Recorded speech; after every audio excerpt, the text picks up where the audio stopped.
안녕하세요. 오늘은 고려시대 문인 이규보의 아주 짧은 시 한 편을 들여다볼 건데요.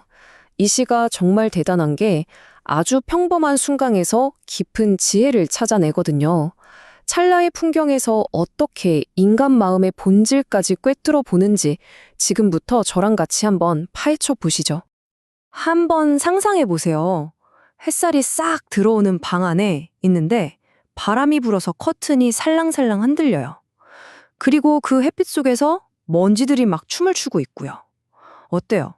다들 한 번쯤은 이런 풍경 느껴보신 적 있죠? 정말 평화로운 순간이잖아요. 이 시는 바로 이런 아주 보편적인 감각에서 시작해서 우리의 마음을 확 사로잡습니다. 자, 그럼 이제 시의 전반부를 같이 보면서 시인이 이 장면을 어떻게 그려냈는지 한 글자 한 글자 따라가 볼게요. 첫 번째 구절부터 바로 시작해 볼까요? 바로 이겁니다. 정오 풍계만. 딱 5글자인데 이 글자들만으로 어떻게 하나의 장면이 눈앞에 그려지는지 그 의미를 하나씩 파헤쳐 보겠습니다. 각 글자의 뜻을 한번 볼까요? 정은 고요하다. 호는 문. 풍은 바람. 개는 열다. 그리고 만은 커튼이나 장막을 뜻해요. 자, 이 5개의 조각이 모여서 과연 어떤 그림을 만들어내는지 한번 보세요.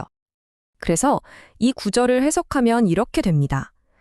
문법적으로 따져보면 고요한 문, 바람, 장막이라는 단어들 사이에 열다라는 움직임이 있는 거죠. 여기에 우리가 흔히 쓰는 조사, 이, 을 같은 걸 살짝 넣어주면요. 고요한 문에 바람이 불어와 장막을 연다는 정말 아름다운 장면이 눈앞에 펼쳐지는 거죠. 자, 그럼 이 평화로운 실내 풍경을 완성하는 두 번째 구절로 넘어가 볼까요? 명창일롱진입니다. 이 글자들도 한번 살펴볼까요? 명은 밝다, 창은 창문, 일은 해. 그러니까 햇빛을 말하는 거고요. 근데 여기서 진짜 재미있는 글자가 바로 이 롱이에요.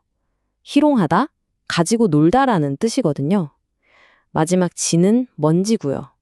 가지고 놀다라니 벌써부터 뭔가 시적인 느낌이 오지 않으세요?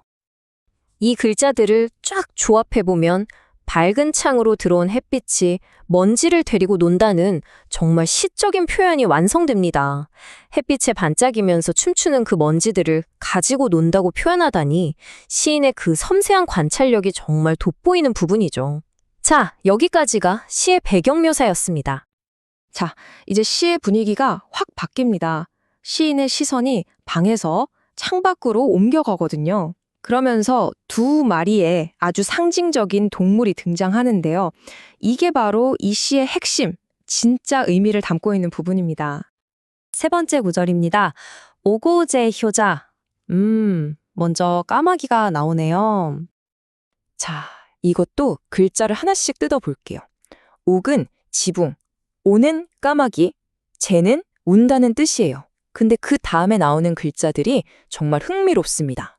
효는 우리가 아는 그 효도, 자는 아들이거든요.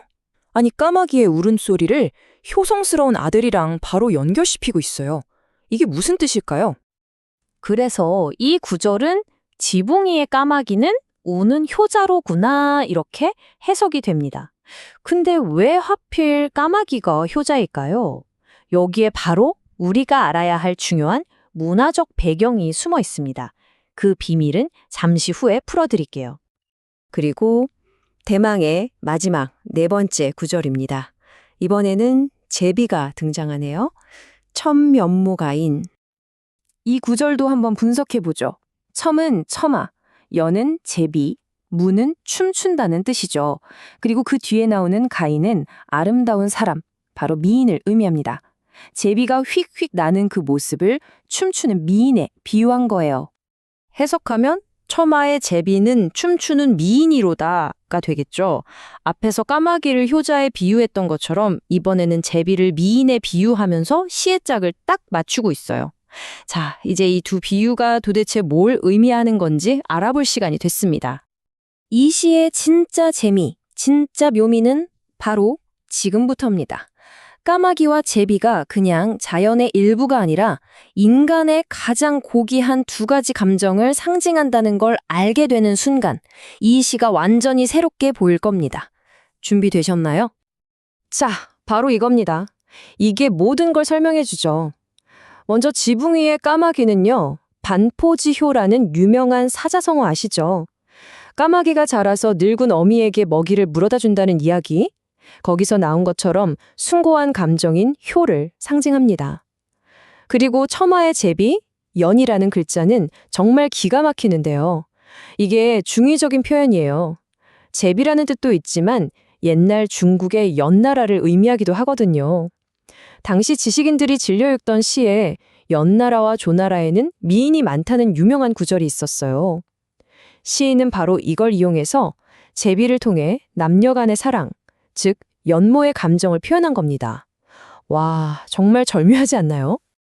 아니 근데 시인은 왜 가장 숭고한 덕목 중 하나인 효랑 남녀 간의 사랑인 연모를 이렇게 나란히 놓았을까요? 바로 여기에 시인이 우리에게 진짜 전하고 싶었던 핵심적인 삶의 지혜가 담겨 있습니다. 핵심은 바로 이거예요. 이 시는 사랑이라는 감정을 예찬하는 시입니다. 보통 남녀 간의 사랑이라고 하면 세속적인 욕망과 연결하기 쉽잖아요. 그런데 시인은 그 사랑을 인간의 도리 중에 최고로 치는 효심과 같은 레벨에 딱 올려놓은 거예요. 그 말은 즉 진정한 사랑이란 효심만큼이나 순수하고 아름다운 감정이다라고 선언하는 거죠. 자, 그럼 이 짧은 시가 우리에게 주는 교훈을 정리하면서 마무리를 해볼까 합니다.